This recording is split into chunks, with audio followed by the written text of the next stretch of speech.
Bonjour, bonsoir Méréal et bienvenue dans notre parlement. Ici nous parlons de Congossa, nous parlons de Diapap, nous parlons de tous les Congossas qui touchent le continent africain. Alors si ce sont des sujets qui t'intéressent, mon frère, ma soeur, prends seulement ton tabouret non, et assois-toi. Il y a quoi dire donc? Nous sommes au parlement, gars. Alors aujourd'hui nous allons parler de l'association Cœur d'Escrocs. La dernière fois j'avais fait une vidéo où j'expliquais plus ou moins ce que c'était l'association Cœur d'Escrocs. L'association Cœur d'Escrocs est une association qui s'est positionnée dans les années 2016 dans le but d'aider les femmes à trouver l'âme sœur. Donc dans le but de mettre en relation les femmes avec les Européens, entre guillemets. C'est ce que la présidente de cette dite association affirme. Mais il y a quelques jours, les victimes, il y a plein de victimes qui ont fait réapparition et qui ont démenti sur l'objectif premier de cette association. Il y a des victimes qui ont dit que depuis qu'ils étaient dans l'association, ils n'avaient reçu aucune mise en relation, ils s'étaient fait arnaquer, ils avaient des menaces, la présidente de la dite association les insultait, les qualifiait de grosses et qu'ils étaient maltraités plus ou moins. Et il y avait même comme par hasard une histoire selon ce que la secrétaire de l'association avait dit, c'est que la présidente de l'association prenait les dossiers des jeunes filles et les amenait chez les guérisseurs, chez les marabouts. Vous voyez un peu le truc, quoi.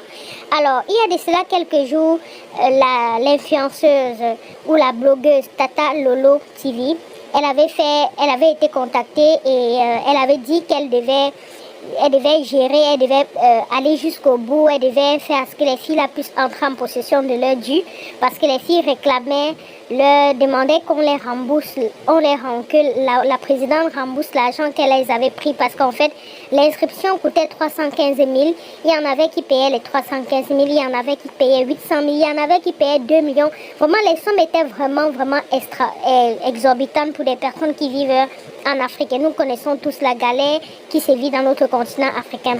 Alors, aujourd'hui, je viens avec une bonne nouvelle. La chaîne Vision 4 a décidé de parler de cette affaire.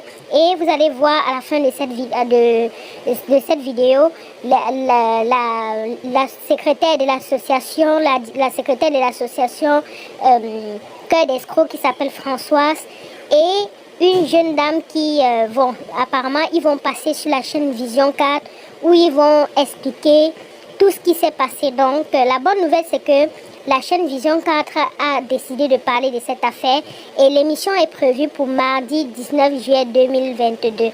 Donc, voilà ce que j'avais à partager avec vous. Je vous prie de partager massivement cette vidéo, partagez-la, commentez, pour que nos sœurs puissent être sensibilisées. Vraiment, le but du partage, c'est ça, que autant le maximum de monde puisse être sensibilisé. À très bientôt, mes réals.